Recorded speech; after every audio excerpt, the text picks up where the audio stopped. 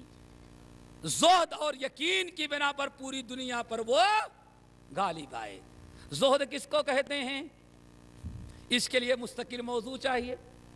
زہد کہتے ہیں کہ آپ دنیا میں ہر اس چیز کو چھوڑ دیں، دنیا میں ہر اس چیز کو، چاہے مال کی شکل میں ہو، اولاد کی شکل میں ہو، ماں باپ کی شکل میں ہو، تجارت اور کاروبار کی شکل میں ہو، محل اور بنگلے کی شکل میں ہو، ہر چیز جو اللہ تعالیٰ کی عبادت میں، ہر چیز جو شریعت کی پابندی میں خلل انداز ہوتی ہو، اس چیز کو چھوڑ دیں۔ اور کس نیت سے چھوڑیں؟ مجبور ہو کر کے نہیں،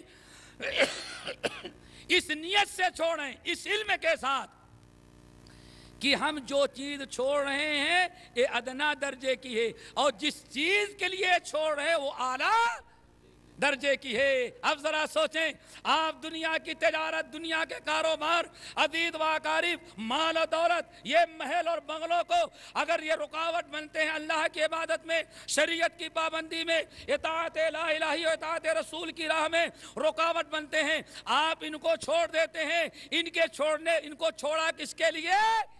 اللہ کے لیے۔ اور اس چھوڑ دینے پر اللہ جو آپ کو بدلہ دے گا اس کے مقابلے میں دنیا کی ساری دولت بھی پیش ہے۔ اللہ کے رسول نے فرمایا نا، اے لوگو، تمہارے بھائی سعد جن کو چند دن پہلے تم نے دفنایا، اللہ نے ان کو ایک دستی جو دی ہے، دستی میں کیا ہوتا ہے، کتنی بڑی ہوتی، اتنی بڑی ایک دستی جو دیا ہے جنت میں، اس ایک دستی کی قیمت ساتوں زمین اور آسمان بھر کے خزانہ دے دیا جائے جب بھی ادا نہیں ہو سکتا۔ تو زہد کہتے ہیں میرے بھائیوں کہ دین کی راہ میں، شریعت کی راہ میں، اللہ اس کے رسول کی فرما برداری میں جو چیز رکاوٹ ڈالتی ہو، کتنی بھی بڑی چیز ہو، اس کو چھوڑ کر کے اللہ اس کے رسول کی فرما برداری کرے اللہ کی رضا کے لیے، اس نیت کے ساتھ، اس امید کے ساتھ، اس علم کے ساتھ کہ جو چیز ہم چھوڑ رہے ہیں، جس کے لیے چھوڑ رہے ہیں، وہ اس سے ہم کو زیادہ دے گا۔ اس کو کیا کہا جاتا ہے؟ زہد ہے۔ اللہ اکبر، صحابہ کرام میں زہد تھا۔ اور دوسری خوبی کیا ہے؟ اور زہد، ایک مرتبہ امام احمد بن حنبل رحمۃ اللہ علیہ اپنی مسند میں نقل کرتے ہیں عمرو بن عاص رضی اللہ تعالیٰ عنہ سے، اے لوگو ما عبد حدیکم من حدی نبیکم صلی اللہ علیہ وسلم، اے لوگو روزے نماز تو کرتے ہو لیکن نبی کے طریقے سے تم کتنے دور ہٹ گئے؟ لوگوں نے کہا نہیں، ہرگز نہیں، ہم لوگ ابھی نبی کے طریقے پر ہے۔ عمرو بن عاص نے کہا نہیں، واللہ ما عبد حدیکم من حدی نبیکم، ہمیں بڑا تعجب ہے، ابھی اللہ کے رسول کا پیالہ پانی کھانے والا موجود ہے، بستر موجود ہے، چارپائی موجود ہے اور ساری چیزیں موجود ہیں، لیکن نبی کے طریقے سے تم کتنے دور ہٹ گئے؟ لوگوں نے کہا کیف ذاک، یہ کیسے کہہ رہے ہو؟ اللہ کی قسم ہم لوگ نبی کے طریقے سے نہیں ہٹے ہیں۔ کہاں نہیں ہٹ چکے ہو؟ اللہ کے نبی کان ازہد الناس فی الدنیا، سب سے زیادہ نبی دنیا میں نبی علیہ السلام سب سے زیادہ زہد والے تھے۔ نبی علیہ السلام دنیا سے سب سے زیادہ بے رغبتی کرتے تھے اور تم لوگ دنیا سے بہت ہی زیادہ رغبت کرنے لگے۔ یہ ہے تمہارے ان کے درمیان فرق۔ امام ابن رجب حنبلی رحمۃ اللہ علیہ جامع العلوم والحکم کے اندر نقل کرتے ہیں، صحابی جلیل عبداللہ ابن مسعود رضی اللہ تعالیٰ عنہ نے ایک موقع پہ کہا، اے لوگو، اپنے شاگردوں سے کہا، اے لوگو سن لو، انتم اکثر صلاۃ وصیاما وجہادا وصدقۃ من اصحاب محمد صلی اللہ علیہ وسلم۔ اے لوگو ذرا سن لو، اپنے شاگردوں سے کہتے ہیں، اے لوگو سن لو، اللہ کی قسم، انتم اکثر صلاۃ وجہادا وصدقۃ وصیاما من اصحاب رسول اللہ صلی اللہ علیہ وسلم، اللہ کے رسول کے صحابہ سے تم نماز بھی زیادہ پڑھتے ہو، روزہ بھی زیادہ رکھتے ہو، صدقے بھی تم زیادہ کرتے ہو، اور اصحاب رسول سے زیادہ جہاد بھی کرتے ہو۔ اللہ اکبر، ساری نیکی آ گئی نا۔ اللہ کے رسول کے صحابہ سے تمہاری نماز بھی زیادہ، روزے بھی زیادہ، حج بھی زیادہ، نماز بھی زیادہ، جہاد بھی زیادہ، صدقہ خیرات بھی زیادہ، لیکن وہ تم سے افضل تھے۔ کہا گیا اے عبداللہ کس بنا پر؟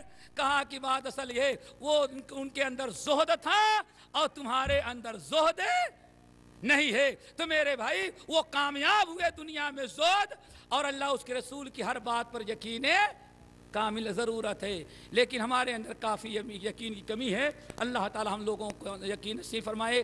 پھر کہتے کیا ہیں عبداللہ ابن عمرو بن العاص، وَيَحْلِقُ آخِرُ هَذِهِ الْأُمَّةِ، صحابہ کرام اور سلف اس امت کے سابقون الاولون تو اپنے زہد اور یقین کی بنا پر غالب آئے، دنیا میں کامیاب ہوئے۔ وَيَحْلِقُ آخِرُ هَذِهِ الْأُمَّةِ، اور اس امت کے آخری لوگ ہلاک ہو جائیں گے، برباد ہو جائیں گے، تباہ برب ہو جائیں گے، ذلیل اور خوار ہو جائیں گے۔ کس بنا پر؟ اللہ اکبر، کس بنا پر؟ دونوں ان کے اندر ختم ہو جائے۔ دنیا کی محبت ہوگی اور یقین کی بات آئی، ٹھیک ہے آخرت تو ہے لیکن دامن پکڑ کر مچل جائیں گی۔ صرف جھوٹی امید ہے، جس نے بابا سے بیعت کیا بغیر حساب کتاب لے کر کے چلے جائیں گے، جھوٹی امانی اور جھوٹے امیدیں رہیں گی، ورنہ اس کے علاوہ کوئی عمل ان کے اندر نہیں پایا جائے. بخل ہوگی، کنجوسی ہوگی، دنیا کی محبت ہوگی، زہد سے دور ہوں گے، اور اس کے ساتھ ساتھ عمل بھی نہیں کریں گے. کیوں؟ آخرت کی باری آئے گی تو یوسف علیہ السلام کے بھائیوں کی طرح کہیں گے اللہ بڑا غفور رحیم ہے. عمل تو نہیں کریں گے. خود اپنے نجات کا ذمہ دار کن کو بنا رکھا ہوگا؟ اپنے پیرو مرشد کو. یہ ہے اس امت کے آخری لوگوں کی ہلاکت اور بربادی کے اسباب. اللہ تعالی ہم سب لوگوں کو عمل کی توفیق نصیب فرمائے. جو ہم نے کہا ہے چند اسباب بیان کی ہیں، اللہ تعالی انہیں ہمیں سمجھنے کی توفیق نصیب فرمائے. پھر آخر میں کہوں گا قرآن کا فیصلہ ہے، کوئی مصیبت تمہارے اوپر اس وقت تک نہیں آتی جب تک تم نے کوئی گناہ نہیں کیا. ہمارے حالات ذلت رسوائی کے ہیں، ہم نے اعمال ایسے کیے جس کی بنا پر ہمیں ذلیل ہونا پڑا ہے. ہم ایمان اور عمل صالح کرنے لگے تواصی بالحق تواصی بالصبر، تو انشاءاللہ آج بھی ولا تحزنوا ولا تهنوا ولا تحزنوا وانتم العالون ان کنتم مومنین. غم نہ کرو، خوف زدہ نہ ہو، پریشان نہ ہو. اگر تم بچے پکے مومن ہو تو اللہ تعالیٰ دنیا میں تمہیں کو غالب کرے گا. رہی بات دنیا کی ساری سازشیں اور دنیا کے لوگ آپ کے مخالف ہو جائیں، وہ بھی ذرا سن لو. اللہ فرماتے ہیں اے مسلمانوں، کسی کے ایٹم بم سے، کسی کے میزائل سے، کسی کے پاور سے، اور کسی کی کثرت تعداد سے، اور کسی کی مکاریوں اور سازشوں سے کبھی خوف زدہ نہیں کرنا ہونا. کیوں؟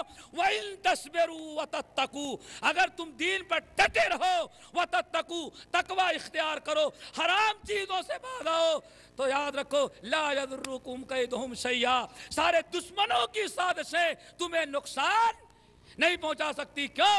دشمن بڑا طاقتور ہے، بڑی سازشیں کر رکھی ہیں، لیکن اس کی ساری کارروائی اللہ تعالیٰ کے ہاتھوں میں ہے. وَإِن تَصْبِرُوا وَتَتَّقُوا لَا يَضُرُّكُمْ كَيْدُهُمْ شَيْئًا إِنَّ اللَّهَ بِمَا يَعْمَلُونَ مُحِيطٌ. وہ جو کچھ تیار کر رہے ہیں تمہارے خلاف، جو اتفاق کر رہے ہیں، جو اسلحے تیار کر رہے ہیں، جو خفیہ سازشیں کر رہے ہیں، تم کو پتا تو نہیں ہے، لیکن إِنَّ اللَّهَ بِمَا يَعْمَلُونَ مُحِيطٌ. وہ کیا کر رہے ہیں اور کیا پلان بنا رہے ہیں، اللہ نے سب کو اپنے قابو میں کر رکھا ہے. مومنوں تمہیں دو کام کرنا ہے بس. وَإِن تَصْبِرُوا وَتَتَّقُوا، اگر تم نے صبر کیا، یعنی دین پر تم ڈٹے رہے اور شریعت کی پابندی میں جتنی بھی تکلیفیں آئیں، اگر تکلیفوں کو برداشت کرو اور دین کا دامن نہ چھوڑو، وَتَتَّقُوا، اور حرام کاریوں سے بچتے رہو، اللہ فرماتے ہیں کسی دشمن کی سازش کو ہم کامیاب تمہارے خلاف نہیں ہونے دیں گے. اللہ تعالیٰ عمل کی توفیق نصیب فرمائے. اقول قولی ھذا واستغفر اللہ من کل ذنب واتوب الیہ. اللہ